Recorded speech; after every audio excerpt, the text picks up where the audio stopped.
Months of heavy rains across the Midwest were straining levees along the Mississippi River.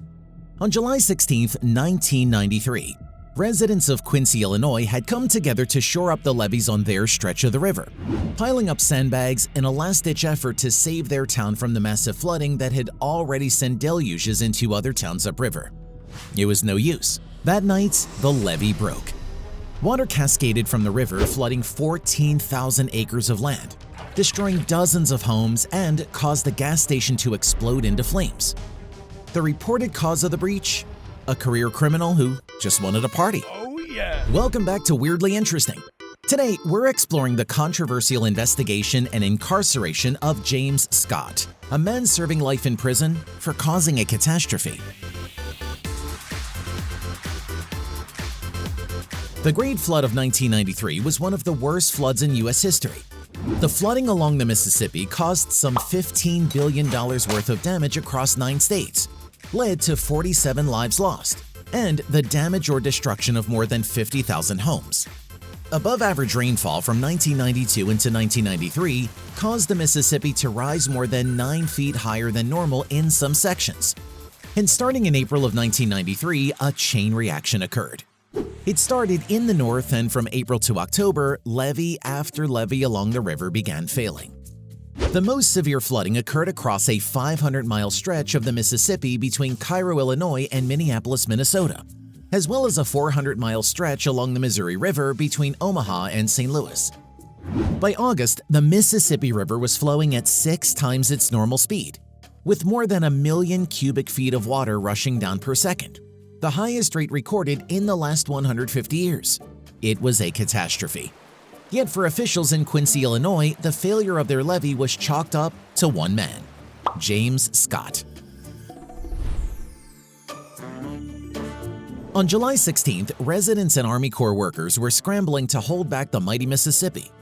Bulldozers were piling up dirt to reinforce the levees, adding sandbags in places that were considered particularly vulnerable, doing anything they could to hold back the fury of Mother Nature, but the water still flooded in. Just after the levee failure in Quicy, Scott was randomly interviewed by a local television reporter. During the live broadcast, he described how he had been working on securing some sandbags along the levee, sandbags that he said had come loose.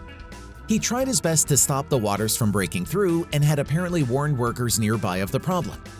But when he realized that nothing more was to be done, he fled. Break? Were you with a whole bunch of other men? You weren't there at the levee when the break occurred? No, everybody else left. I decided I'd stick around to the next crew comes. Sitting in front of his TV at home, Sergeant Neil Baker saw the interview and was immediately suspicious. He knew Scott, and not as a friend. He'd had multiple run-ins with Scott, who had a long history of criminal activity around the Quicy area. Scott and his brother Jeff had been arrested and imprisoned when they burned down their old elementary school in 1982. Scott had been arrested again in 1988 for burning down a garage. Baker made some calls, and Scott went from being a good Samaritan to a prime suspect. In the ensuing investigation, Baker arrested Scott when he got off work from his shift at the local Burger King. By this point, it was early October. They initially detained him for an unrelated burglary, one that Scott had a clear alibi for. He was working when it happened. But while interviewing him back at the stations, all their questions were about the flood.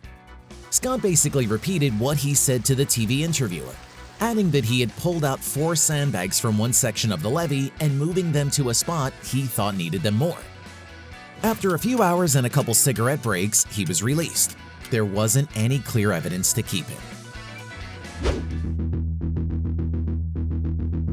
Scott was eventually arrested.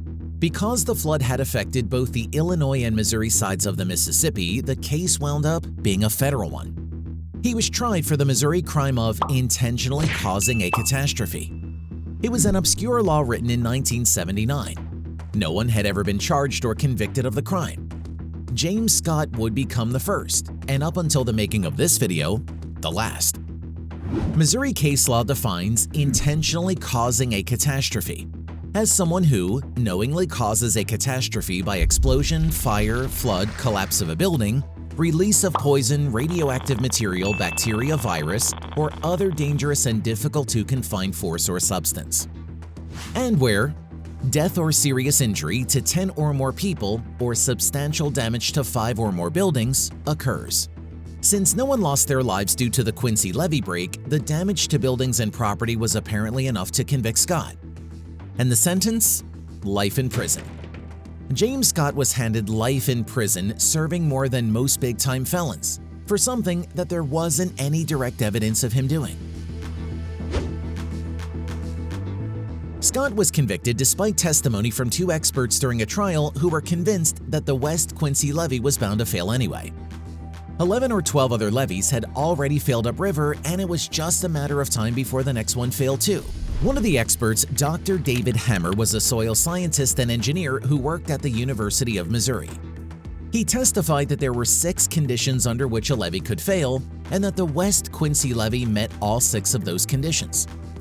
The other expert, Dr. Charles Morris, agreed. He added that bulldozing efforts to enforce the levee actually helped to weaken it, leading to its failure. During his testimony, Hammer had cited a paper published in Science to support why the levee failure couldn't have been by a person. However, the prosecution shut him down with the reasoning that, since he hadn't been part of the research team that wrote the paper, the testimony was hearsay. Yet nearly every piece of the prosecution's case was hearsay. James Scott remains in prison to this day, ineligible for parole until 2026, and since he maintains his innocence, it seems unlikely that the parole board will consider him reformed and let him out anytime soon.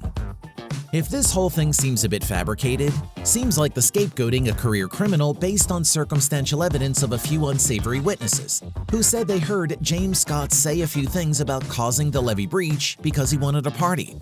Then, so did a journalist named Adam Pitlock. Pitlock wrote a book about the whole thing called Damned to Eternity, the story of the men who they said caused the flood. Pitlock has cast doubt on the entire conviction, raising questions about farmers in the areas of Quicy that were flooded, farmers with political connections, and farmers with a lot to lose. Many of these farmers were not covered by federal disaster relief insurance. They can only get compensated for their losses if the flooding was considered an act of sabotage or vandalism. Was Scott simply a scapegoat? And at this point, such accusations are hearsay. Hearsay not dissimilar from the hearsay that landed Scott in prison on a life sentence for intentionally causing a catastrophe. But because of his criminal past, no lawyers have wanted to touch his case, and his hopes for any kind of an appeal or further investigation seem like a long shot at best. Thanks for watching. Let us know what you think in the comments, and don't forget to like and subscribe for more weirdly interesting content.